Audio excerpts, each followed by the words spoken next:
Bueno, ya hemos hecho un par de ejercicios. Evidentemente problemas diferentes, ¿verdad? Los que están resueltos en los videos, problemas que tampoco son del texto, para no repetir. Y problemas que no son tan directos. A veces los comentarios, cuando le hacen la evaluación docente, uno lee los comentarios, evidentemente no sabe quién los escribe, pero a veces pone, es que solo los mismos problemas hace. O pone, es que no da clase todos los días. Y uno escribió que quería clase todos los días porque van a preguntar, entonces por esa razón se decidió dar clase todos los días. Pero hasta el momento no he visto tanta pregunta como normalmente se tendría, o como normalmente se da cuando una clase es así diaria, ¿no? Algunos que de repente solo se conectan por la asistencia, y ya vamos a ir viendo cómo ir filtrando eso. Bueno, no sé si lo pudieron terminar el ejercicio, o si tienen alguna pregunta. Igual todavía nos queda hoy para terminar, para hacer problemas del capítulo 12. Ya vimos problemas de flujo. Igual tienen un banco enorme de problemas resueltos. Bueno, relativamente enorme, no tampoco, pero sí tienen muchos videos de ejemplos diferentes, y esa es la ventaja, que son problemas diferentes. Pero no sé si hay alguna consulta antes de seguir, o si ya tienen algún problema específico que puedan proponer. Es decir, mire, estuve trabajando en este, y si no, pues igual yo escojo uno y ya está.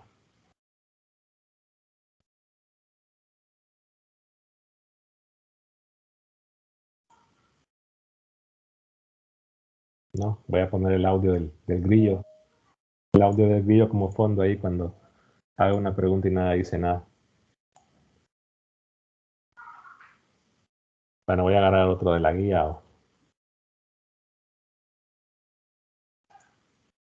Los de la guía son problemas de exámenes, la mayoría. Bueno, el 90% han aparecido en examen. Hay un 5% que todavía no aparece en examen. Pero no sé. Tienen un problema de resistencia, un problema de flujo, un problema de separación de variables, un problema de...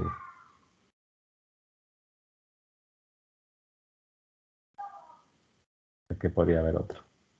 Bueno, son los casos típicos, ¿no? Calcular resistencia, calcular una corriente, o calcular un potencial con separación de variables en alguna situación con condiciones de frontera.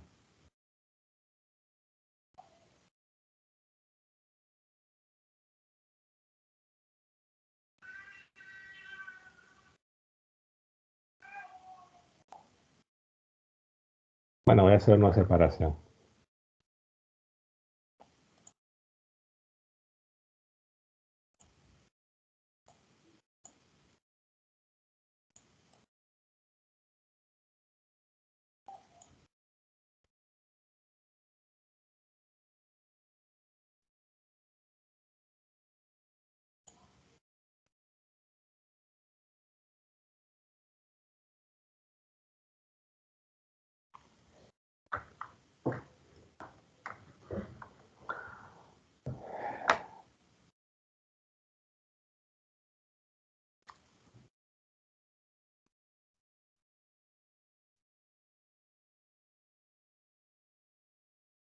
No, no hay preguntas. Bueno, nada, bueno, yo asumo que los recursos, que no son obligatorios ahora, pero que pueden aprovecharlos, han estado viendo algún par de ellos, y que están leyendo, ¿verdad? Que están practicando. O sea, a estas alturas solo han leído el libro y solo han estado en clase, pero no han practicado ni un ejercicio por su cuenta. Es una técnica de estudio que suelo decir que estadísticamente no funciona. Que tienen una cantidad de problemas resueltos importante, que yo sugiero, ¿no? que antes de ver algún video que tenga algún problema resuelto, ustedes el ejercicio lo hagan por su cuenta, antes de ver el video, o sea, solo copien el enunciado, lo hagan y después puedan comparar. Y si hubiese alguna duda, como siempre, estoy dispuesto a atender consultas, pero que la crítica que hago, y soy bastante enfático con eso, los estudiantes no les gusta preguntar. Y hay que escucharlos, pero en este caso, pues, no hay dudas, entonces sí.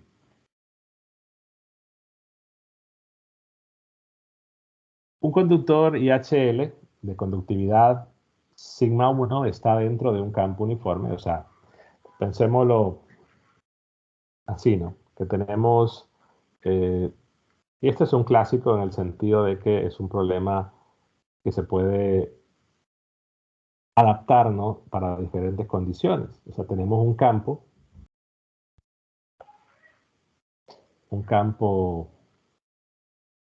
eh, constante, en este caso un campo eléctrico constante, de 0 en dirección de K. Y colocamos un conductor, o sea, el campo está así inicialmente. Luego se va a colocar un conductor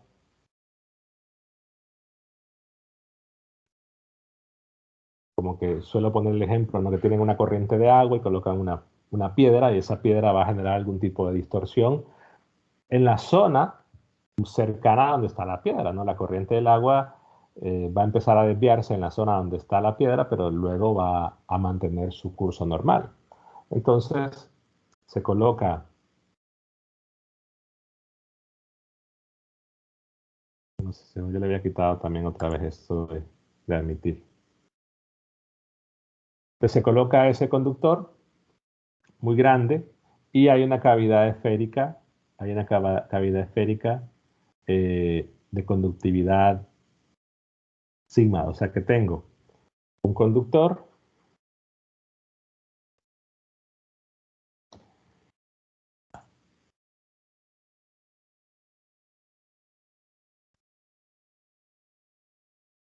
muy grande, en ese sentido que puedo tomarlo como que es infinito,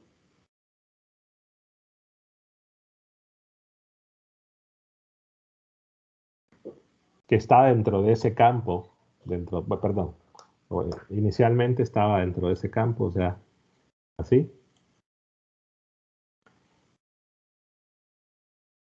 Y luego se hace una pequeña cavidad, o sea, hay una conductividad, lo que es el lado derecho en el material muy grande, hay una conductividad sigma 1, y luego se hace la pequeña distorsión, que se hace una cavidad esférica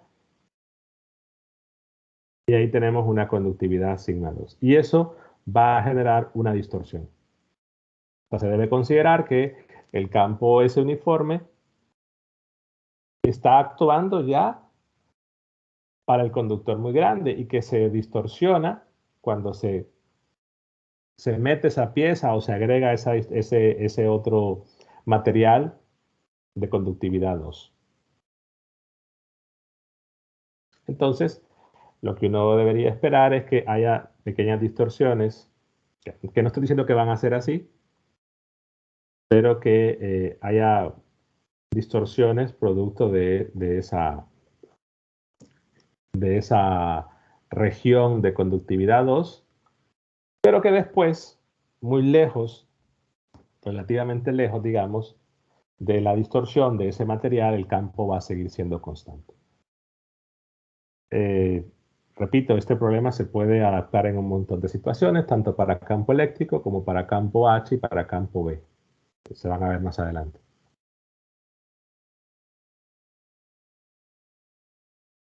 Entonces, como es un problema muy general y las condiciones de frontera que se dan son muy específicas, una de las técnicas de solución de ejercicios que yo suelo recomendar es recordar situaciones pasadas.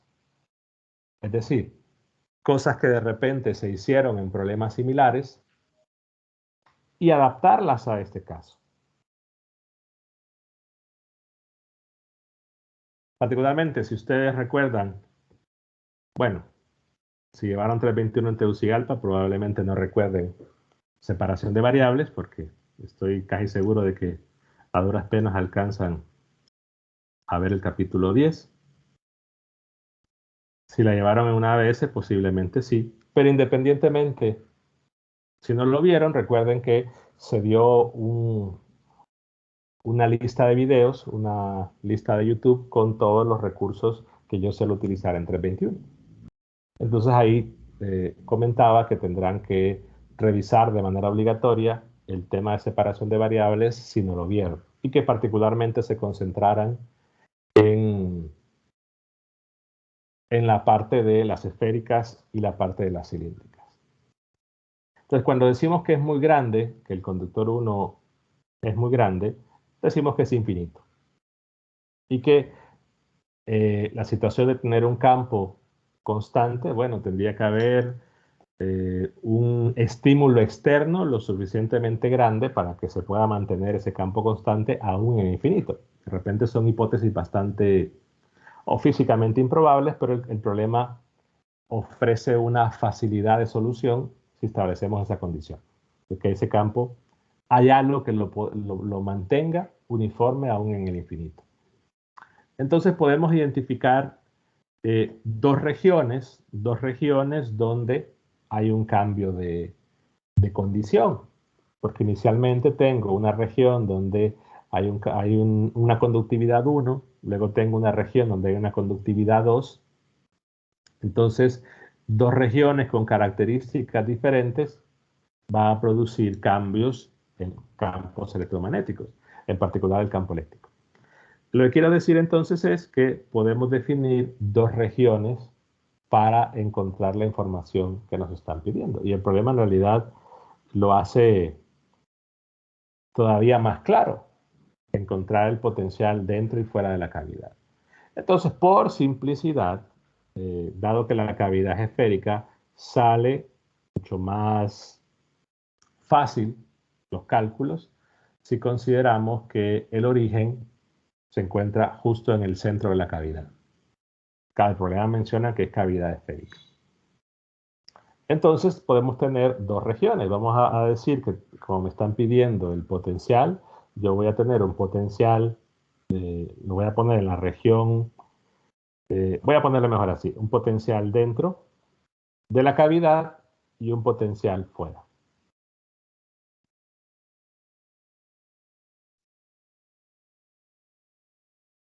El tipo de condición en este caso de que el potencial sea constante y que tenemos conductividades constantes, pues nos permite asegurar que el potencial solo va a depender de dos variables. Si lo planteo en coordenadas esféricas, pues solo tendríamos una dependencia de la variable θ y la variable r. O sea, la simetría del problema nos permite asegurar eso, de que únicamente dependerá de r y de θ.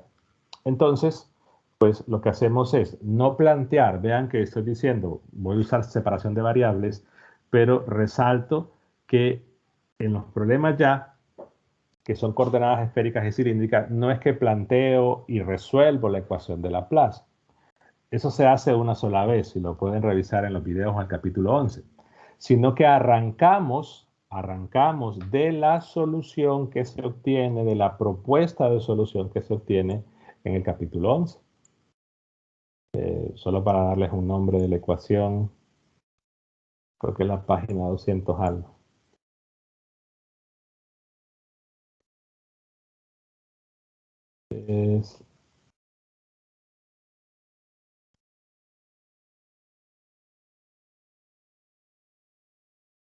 Es la ecuación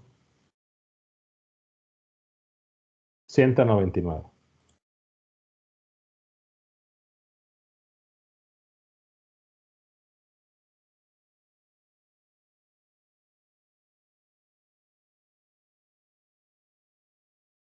Es decir, cuando decimos que voy a aplicar separación de variables, en realidad no hacemos la deducción de plantear la ecuación de Laplace y todo lo demás, sino que arrancamos de la solución.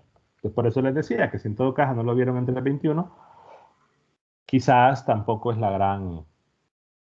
el gran desarrollo que se perdieron, porque si no que arrancamos de esto. Lo único que habrá que conocer o establecer ciertas condiciones para poder encontrar eso. Yo suelo usar n en vez de l, en realidad porque la l se puede confundir con otras cosas, pero yo arranco de esa solución. Entonces, esa solución, recordemos que verifica la ecuación de Laplace por la deducción que repito que no hace falta que se haga. Lo que hay que encontrar son las constantes. Pero como son dos regiones, o podrían ser tres o podrían ser cuatro, yo debo plantear soluciones que tengan esa forma, la misma forma, pero que evidentemente lo que va a cambiar una región con la otra son las constantes. O sea, no necesariamente van a ser las mismas constantes y en general no lo van a hacer. Entonces, si voy a plantear en las dos regiones potencial dentro y potencial fuera de la cavidad, evidentemente me refiero a de la cavidad, una puedo escribir, bueno, la sumatoria es de n igual a 0 hasta infinito. Le puedo llamar a esa.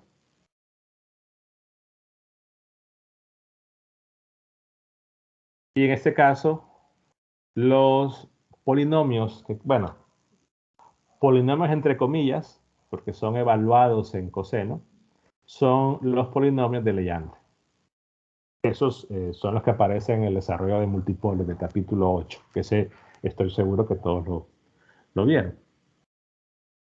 Planteo entonces el potencial fuera. Y la expresión es la misma, solo que debo cambiar las constantes. Voy a ponerle... yo no suelo poner D o E o variables que ya se utilicen para situaciones electrostáticas es decir, campos que suelen aparecer. Quizás de repente le podría cambiar la B, pero como la B todavía no aparece, no hay ningún problema. La C sí puede confundirse con la capacitancia, entonces le voy a poner H y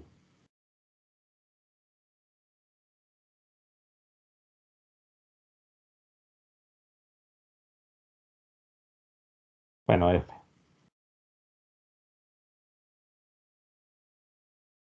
En realidad ustedes le pueden poner cualquier letra, ¿no? Pero si vamos a después establecer una condición que vamos a utilizar un campo eléctrico o otro campo y la letra es la misma, entonces ya hay probabilidad que pueda haber una confusión. Entonces, esa es la solución. Y esa, en primer lugar, son ecuaciones que verifican esto. La situación que se debe resaltar es que no existe en ningún lado o no se menciona una densidad volumétrica de carga. Pero claro, si hay densidad volumétrica de carga, entonces tendríamos una ecuación de Poisson y eso no va a tener método de solución, al menos en este curso. Alguien dice, bueno, ¿qué está produciendo? ¿Qué está produciendo ese campo constante? Bueno, una opción podría considerarse que haya alguna densidad superficial, pero que esté en el infinito y que sea lo suficientemente grande para que eso ocurra. Entonces todo cumple con la condición y evidentemente las funciones que están ahí expresadas en coordenadas esféricas pues verifican esto. ¿Qué hay que hacer? Encontrar las constantes. De la variable r, independientemente de qué región estemos, la variable r se mide desde nuestro origen, que lo he colocado convenientemente en el centro de la cavidad. Típicamente hay características de problemas del capítulo 11 que se pueden utilizar, cosas que se hicieron o que se hacen en el capítulo 11. Allá de repente teníamos dieléctricos en vez de conductores, o podrían también hablarse de que hay densidades superficiales de carga. Se pueden cambiar las condiciones, pero las cosas comunes se suelen hacer. Una de ellas es considerar que usualmente, dependiendo de las condiciones, pero usualmente podemos considerar que esas funciones, tanto el potencial dentro y el potencial fuera, deben tener un comportamiento adecuado. ¿Y a qué me refiero con adecuado? Número uno, que deberían ser funciones definidas en todo punto. Y número dos, deberían ser funciones que se anulen, que tiendan a cero cuando el valor de la variable r sea muy grande.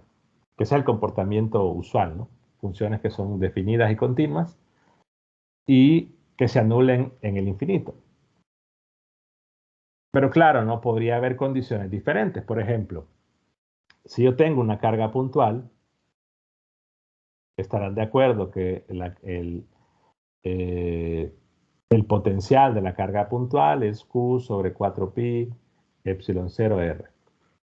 Y evidentemente esta función en R igual a 0 está indefinida. Y si tengo, por ejemplo, un potencial que es una constante, pongámosle que sea en X, entonces, perdón, un campo que sea constante, entonces el potencial, pues, tiene que ser una constante multiplicada por X, ¿no?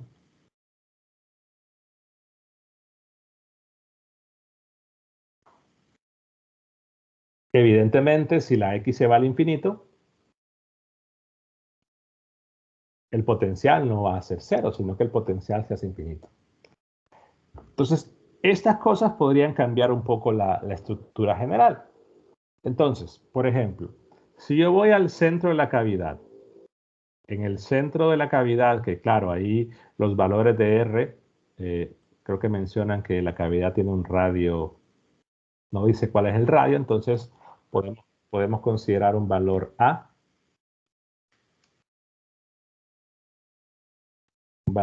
ese es el radio A. Entonces, en la región del centro, dentro de la cavidad,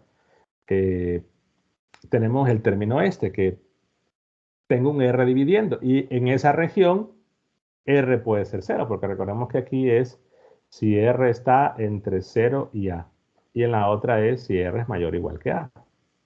Entonces, ahí el R puede ser 0. Entonces, si R es 0, hay un problema. Sucede entonces que como no hay ningún tipo de carga puntual, esta situación podría desaparecer. O sea, si hay una carga puntual, el término este no tiene ningún problema, porque al haber una carga puntual en el origen, sí me puede quedar algo indefinido. O puedo poner una carga puntual en el origen, o puedo poner un dipolo. La variante sería colocando un dipolo ahí en el origen.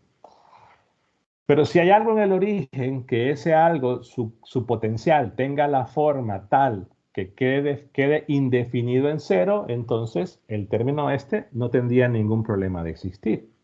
Pero si no hay nada que el potencial tenga la forma de estar indefinido en cero, entonces el término este no puede existir.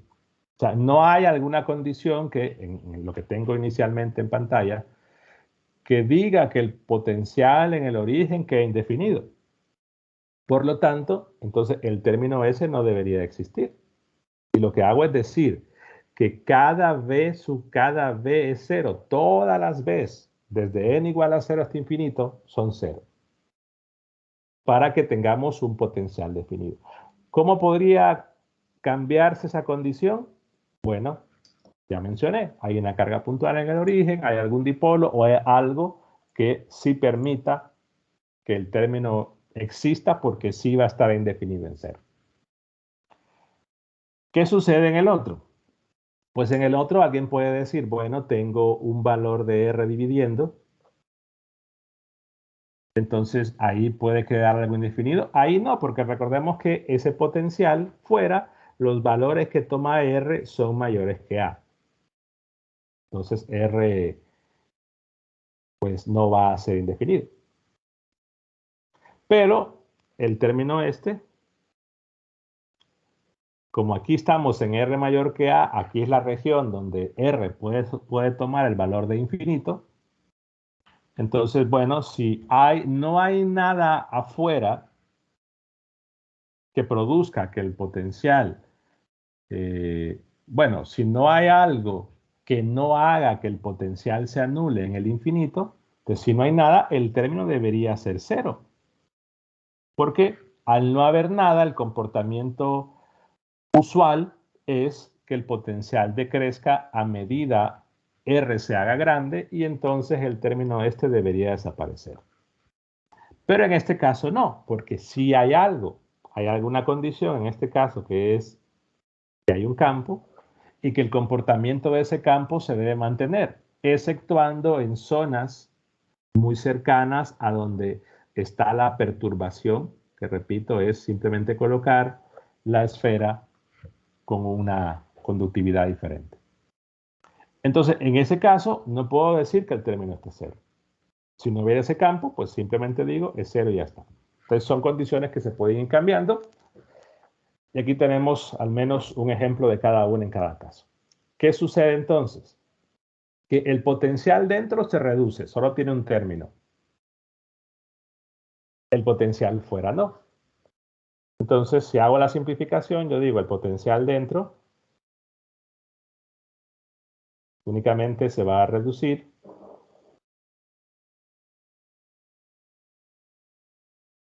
a esto. Y puedo escribir una sub n, r a la n, p sub n por coseno. Pero el potencial fuera, no hay ninguna reducción. Entonces, el comportamiento, lo puedo poner así, y entre comillas, ¿no? En el infinito, el potencial fuera se debe comportar como el potencial de ese campo externo que hay. O sea, el campo eléctrico externo que hay, recordemos que es E0 en dirección de K. Entonces, el potencial que puede generar ese campo sería menos E0 en dirección de Z. ¿Por qué? Porque le toma el gradiente, menos el gradiente y tienen ese campo. Entonces, si estamos en coordenadas esféricas, pues si yo lo paso esféricas, el comportamiento tendría que ser al pasar la R, que sería R coseno de θ. Entonces, el campo fuera se debería comportar de esta forma para R muy grandes. Entonces, hago la comparación y digo, bueno, el campo fuera, que es la sumatoria, perdón, aquí le puse infinito, es de n, de 0 a infinito.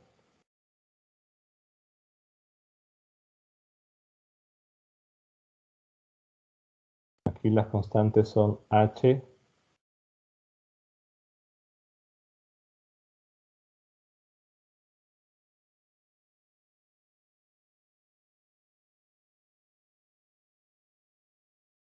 entonces, la idea no es un límite como tal, porque si aplicamos el límite cuando R se va al infinito, los valores son infinitos. Entonces eso no nos da mucha ayuda. La situación es que esto se debería comportar de acuerdo a esto, cuando R sea muy grande. Claro, si R es muy grande, este término se va a hacer despreciable.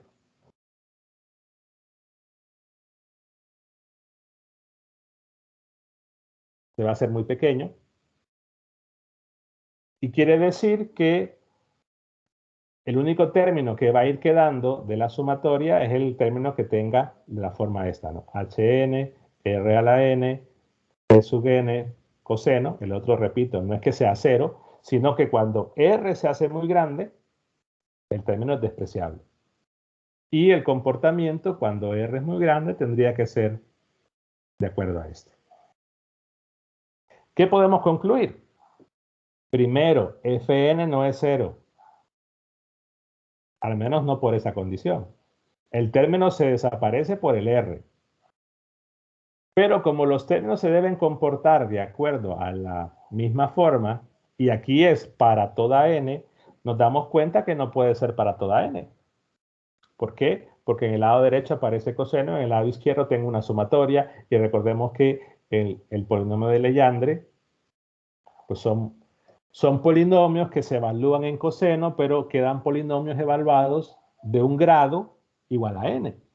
O sea que si yo tengo el p sub 2, me van a quedar a lo más un coseno cuadrado. Si tengo un p sub 3, me va a quedar a lo más un coseno cubo. Pero claro, si van quedando coseno cuadrado, coseno cubo, no va a poder comportarse de acuerdo a esto. Entonces, la conclusión que se hace, bueno, son dos cosas. Número uno, que los h sub n son 0, excepto para n igual a 1. O dicho de otra forma, el h1 no es 0 y todos los demás son 0. Para que no queden términos cosenos de potencia diferente de 1 y en efecto se vaya comportando como lo que está a la izquierda. Y número 2, si eso ocurre, entonces el término este únicamente quedará como, perdón, como un H1 R a la 1 por el P sub 1, que el P sub 1 deberán recordar que es coseno, y tendría que ya ser exactamente igual a menos E0 R coseno. Claro, estos son iguales, el R se va, entonces la conclusión es que el H1 tiene que ser igual a menos E0.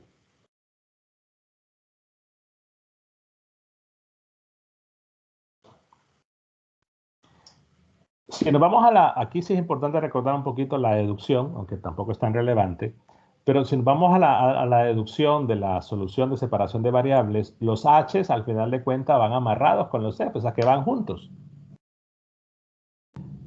En el sentido que si tengo que únicamente el h, el que va a sobrevivir es el h1, entonces el único f que va a sobrevivir es el f1. Eso se puede deducir bueno, se puede comprobar a partir de la deducción.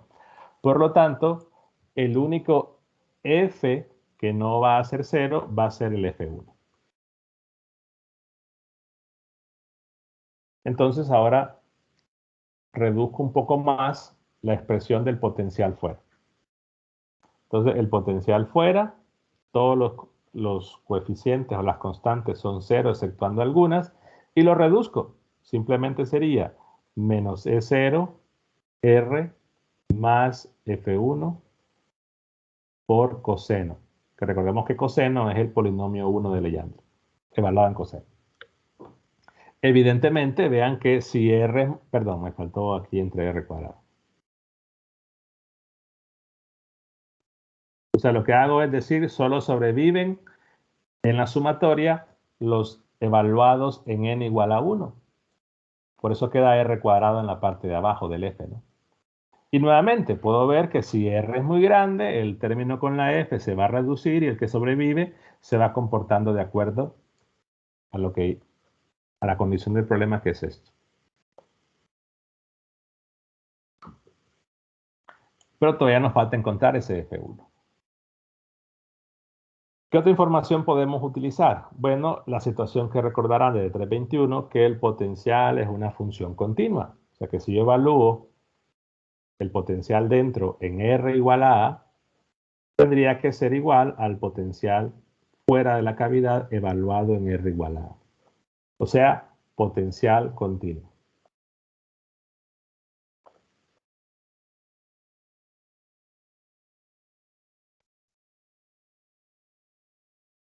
Entonces, el potencial fuera, al evaluar en R igual a A, nos queda menos E0 A más F1 sobre A al cuadrado por coseno, y el potencial dentro era una sumatoria desde n igual a 0 hasta infinito de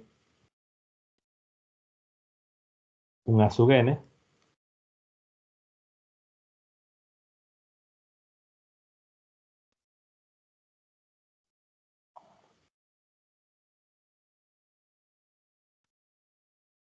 Pero claro, no.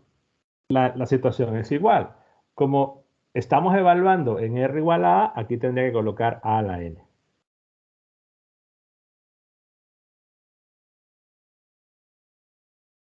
Entonces, como tengo una igualdad y en el lado derecho aparece únicamente coseno a la 1 y aquí tengo una sumatoria de P sus n, entonces en el lado izquierdo solo debería aparecer un término coseno para que tengamos una igualdad, independientemente del valor que tenga teta. Entonces la conclusión, en este caso, en primer lugar, es que todos los A sub n son 0, excepto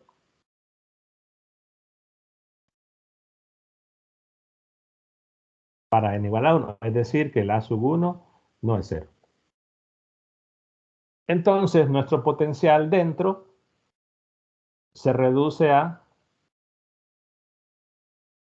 únicamente a sub 1, R a la 1 por coseno. Entonces, si aplico la condición esta ahora, lo que tendría es A sub 1 por A coseno es igual a menos E0 por A más F1 sobre A al cuadrado coseno de teta. A estas horas no le da acceso a nadie.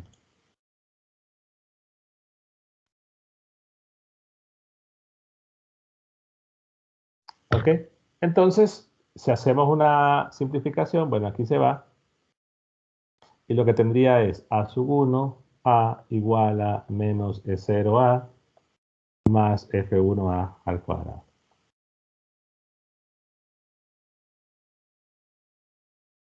Tengo entonces una ecuación, pero hay valores desconocidos, no conozco A y no conozco F. Lo único que pudimos encontrar es la simplificación de de varios A's, de varios F's y de todos los H's, bueno, de casi todos los H's, pero al final de cuentas debo encontrar A1 y F1. Me falta entonces, tengo una ecuación, tengo dos incógnitas, me falta otra ecuación. ¿Qué ecuaciones podrían ser? Dependiendo de lo que se tenga en el ejercicio, pues podría ser condición de frontera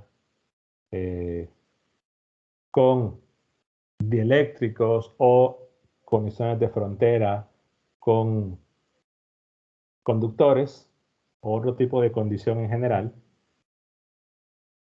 pero en este caso son conductores. El problema podría encontrar un problema en el capítulo 11, que en vez de conductores tenga dieléctricos y la solución es casi similar. En este caso entonces tengo una conductividad 2, una conductividad 1.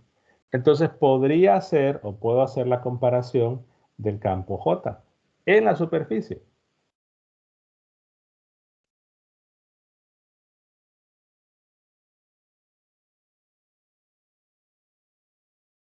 O bueno, podría ser en realidad otras condiciones, pero particularmente la de J va a ser de interés. ¿Y cuáles son las conexiones de frontera del campo J? Claro, consideremos que no hay corrientes estacionarias, ¿verdad? Perdón, que estamos en corrientes estacionarias. Entonces, si estamos en corrientes estacionarias, es decir, las densidades de carga que pudiesen haber, no depende del tiempo, ¿qué condiciones de frontera tendríamos, particularmente para las componentes normales? Se supone que ya leyeron el capítulo.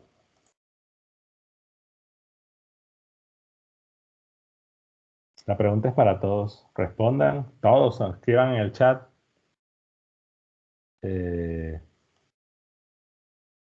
Perdón, no había visto la pregunta de José Manuel. ¿K unitario tiene una dirección establecida?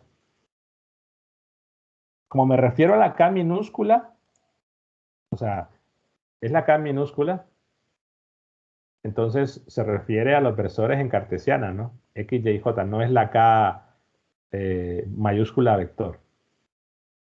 Recuerden que K es la dirección de Z, no sé si a eso se refería con la pregunta.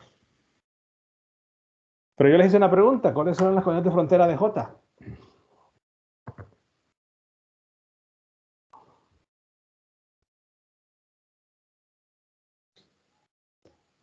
Yo les recomiendo que respondan en el chat algo, porque voy a ir pasando lista. Vamos a hacer esto, voy a pasar lista con las preguntas que haga, ya que algunos solo están ahí conectados. Y no, bueno, y yo supongo que están sin poner atención, porque estoy preguntando y nadie dice nada. Entonces va a ser norma de educación, que ya deberían de saberlo, ¿no? Se hace una pregunta para todos, respondan, que su respuesta esté correcta o incorrecta, eso es lo de menos, pero respondan.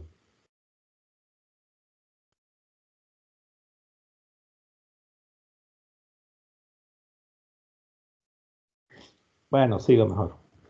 Ya veo yo que querían clase todos los días para preguntar y no. Es simplemente esta. Las componentes normales son iguales. Si estamos en condiciones de corrientes estacionarias. ¿Qué así va a ser? Al menos hasta que lleguemos a la ley de Faraday, eh, vamos a mantener esa condición. Quiere decir que las componentes normales del campo J, al pasar de la región dentro de la cavidad a la región fuera, no cambian. Pero bueno, y en este caso tengo J, pero ¿cómo lo relaciono? Lo importante que recordar es que como tengo un material IHL, entonces se verifica la ley de Ohm microscópica, ¿no? Que J es igual al J2.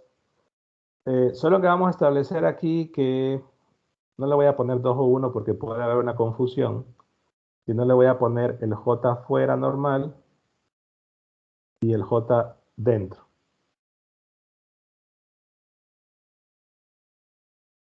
¿Por qué? Porque el J fuera sería la región 2 y el J fuera es la conductividad 1 por el campo fuera normal menos el J dentro sería la conductividad 2 por el campo dentro. Ahora, ¿cómo encuentro los campos? Bueno, los campos simplemente, en general, recuerden que el campo eléctrico es menos el potencial. Pero como estamos hablando de las componentes normales, entonces se refiere a la componente R, normal a la superficie de discontinuidad, que es la superficie de la cavidad esférica. Entonces diría simplemente menos la derivada parcial del potencial respecto de R. Pero claro, esto se debe evaluar en la superficie. Entonces, particularmente recordemos que el potencial dentro era A1 R coseno de teta. Entonces, la componente dentro R es derivar eso con respecto de R y multiplicarlo por negativo. Entonces sería menos A1 coseno. Que el potencial fuera era menos R0 R más F1 sobre R cuadrado coseno y por lo tanto el campo fuera la componente R al derivar con respecto de R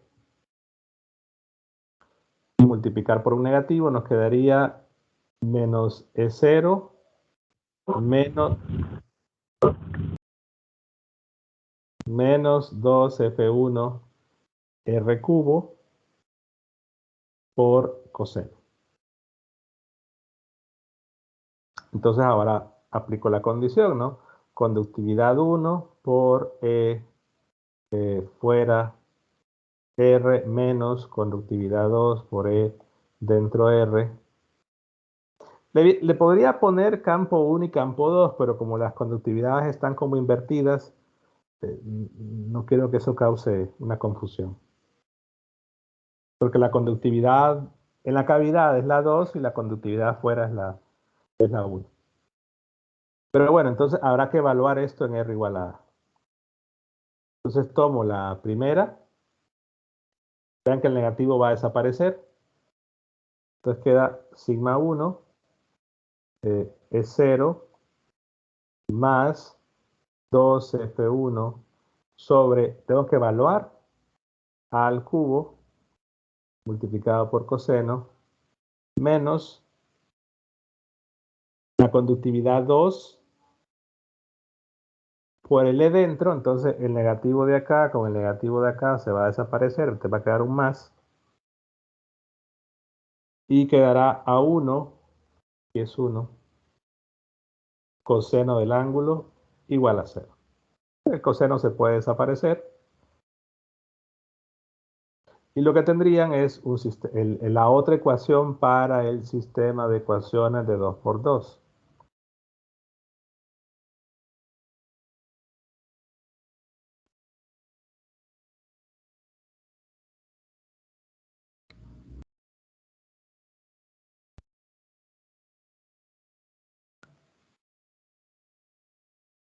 Se supone que la conductividad 1 es un dato, que el radio debería ser un dato, aunque no tenía enunciado. La letra que ustedes agarren o tomen para el radio es la que ustedes quieran. Pero lo que se debe calcular es el valor de F y el valor de A.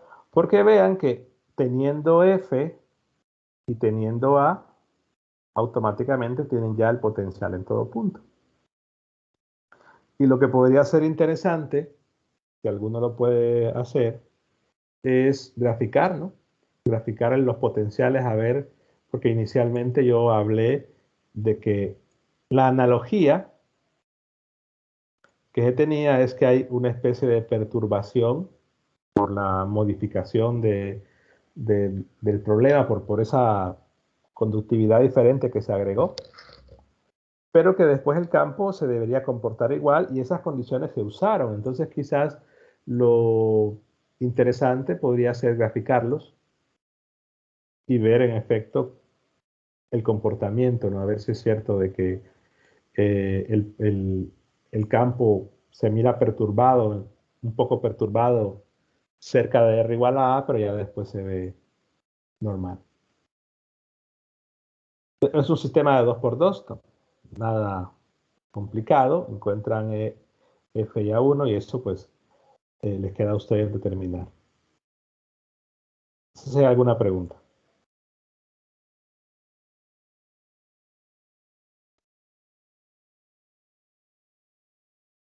Buenas noches, ingeniero. Bueno, dígame. Quizás lo que no me quedó claro a mí fue donde se dice que los J normales son iguales.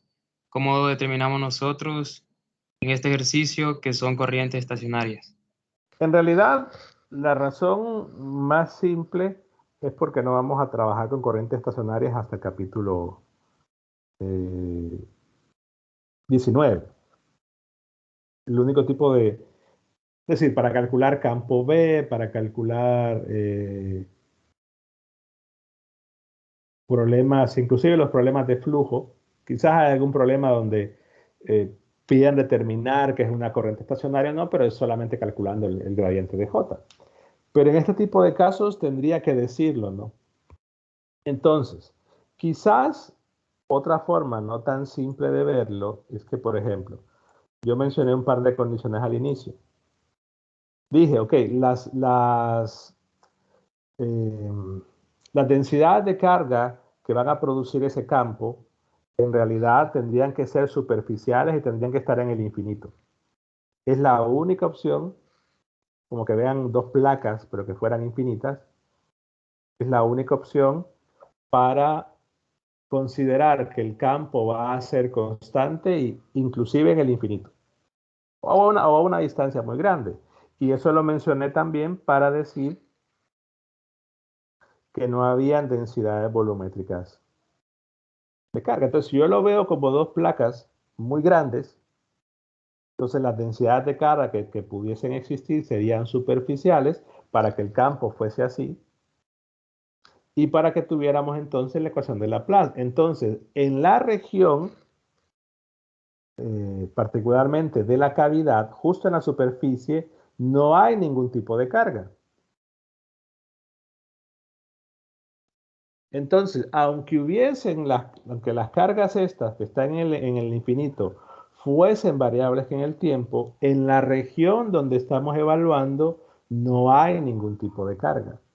Entonces, inclusive por esa otra opción se puede concluir que al menos ahí no hay consideraciones de que tengamos cargas constantes o variables en el tiempo. Entonces, es otra forma de verlo. Pero quizá la más práctica es que considerar un problema de cargas variables con el tiempo tendría que decirlo de manera clara o dar información para encontrarla, pero en ese tipo de casos no. Al menos hasta que lleguemos al capítulo 19. Pero también podría haber un problema que les dé J, y ustedes calculan la divergencia de J y evidentemente si les da 0 es estacionaria, si no, no, pero más de eso no se les pregunta. O se les pide alguna información en un instante. Pero, vaya, no se me ocurre. Ingeniero. Dígame. ¿Y no sería porque es IHL y J es igual a sigma por E? No. No, es que al final de cuentas. Porque si nos dan sigma y nos dan E, tenemos J, pues, porque es IHL, y ahí sí podemos encontrar el gradiente, perdón, de J, pienso yo, no sé, dígame. Sí, pero es decir, al plantear, vuelvo acá, es que creo que es una situación que se asume desde el inicio. Repito, al considerar las únicas cargas que pueden haber son las del infinito. Entonces, en nuestra región de análisis, estamos considerando que no hay ni densidades de cargas superficiales ni volumétricas. ¿Por qué no hay volumétricas? Porque si hubiesen volumétricas no podríamos tener esto. Tampoco superficiales. Entonces, en la región que estamos analizando no hay ningún tipo de carga. Podrían haber cargas afuera. Evidentemente, también como decimos que son cargas que están en el infinito, al final de cuentas son cargas que no se van a tomar en cuenta. Pero observen también que nuestro potencial, de entrada, la ecuación de separación de variables, está considerando que es una función que no depende del tiempo. Entonces quizás tendría sentido lo que usted menciona por esa parte de decir, bueno, como los potenciales no dependen del tiempo, el campo eléctrico no depende del tiempo, y como el campo eléctrico no depende del tiempo, entonces J no depende del tiempo, nada depende del tiempo. Pero, la situación es que puede darse un caso donde yo calculo esto y no me da 0, no porque no dependa del tiempo, sino porque depende de la posición.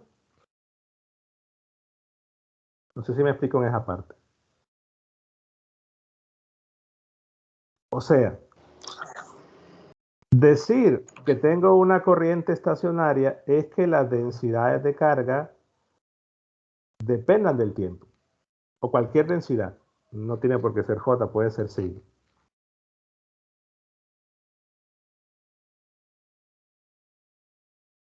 Pero, al final de cuentas, como en las ecuaciones solo va derivada del tiempo, podría darse el caso que el J no dependa del tiempo, el E no dependa del tiempo y aún así tener una corriente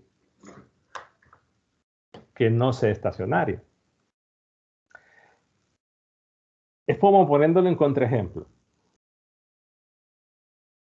sea, yo les puedo decir, tengan un J, por ejemplo, J es X en X.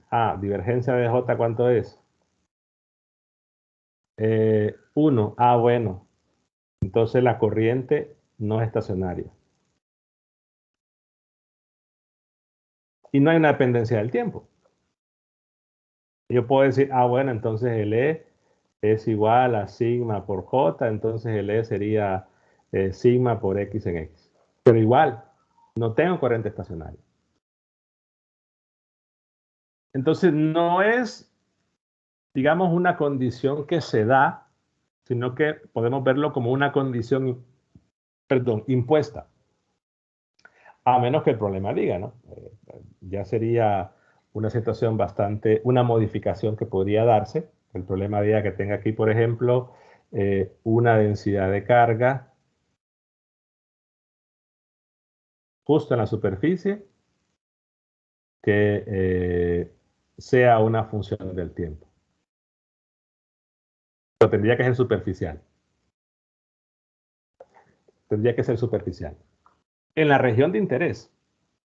Si hay en otra región, no importa, pero es en la región, en la frontera entre las dos superficies, donde va a ser importante. Porque en el procedimiento, la corriente no es estacionaria, no me cambia nada el procedimiento. Los potenciales se pueden trabajar de esa forma. Lo único es que al llegar aquí,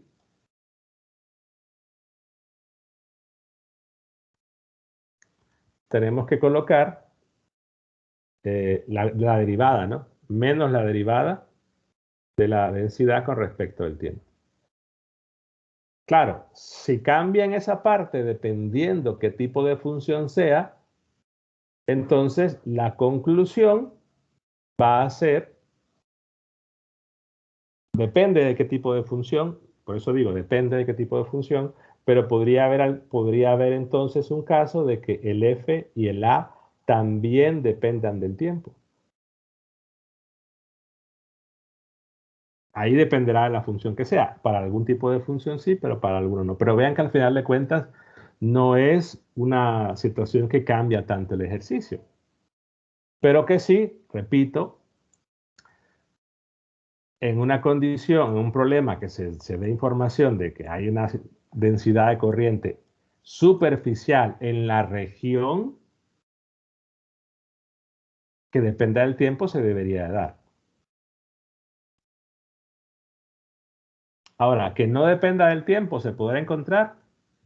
Ahí eso les queda de tarea a ustedes. Repito, si hay alguna función que dependa del tiempo, tendría que ser un dato, creo, claro y conciso. Pero no quiere decir, o no deberíamos de descartar, ustedes lo pueden verificar. La pregunta es si debido al campo que tenemos, podrá haber alguna densidad de carga que ya menciono que no sea dependiente del tiempo, que se genere ahí. Esa es la pregunta para ustedes. Entonces, la condición de que sea no estacionario, repito, va a ser una condición general, a menos que se diga lo contrario de forma bastante explícita. Pero yo pregunto, y me lo responden mañana, luego de encontrar el valor de F y el valor de A, si se da la posibilidad de que se acumule carga en la superficie de discontinuidad. Eso me lo responden mañana. Bueno, estamos sobre la hora. ¿Alguna pregunta adicional? Voy a poner el audio de los grillos ahí.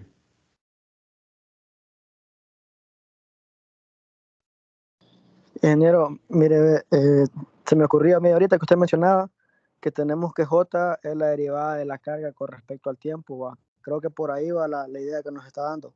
No, yo no he dicho que J es la derivada de carga con respecto al tiempo.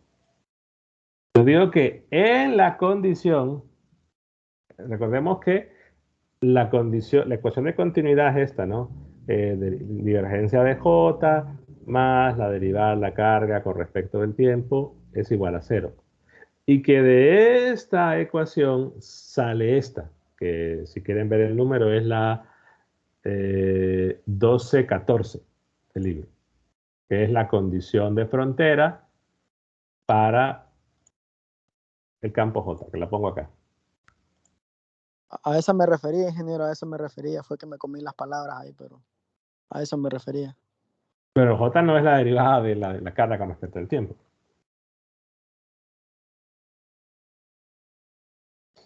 Bueno, pero en todo caso, lo que les he planteado es para que ustedes lo piensen y me digan la respuesta. No es algo que vaya a discutir ahorita. Tienen que presentarse y recordar. Es básicamente recordar 321.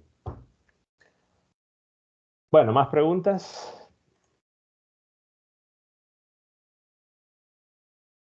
¿No? Bueno, vemos entonces mañana. Ya mañana iniciamos. Igual voy a dar un par de minutos al inicio de la clase para que puedan preguntar si todavía, bueno, si ya empezaron a hacer ejercicios. Si no, pues iniciamos ya el capítulo 13 y 14. Que pasen buenas noches.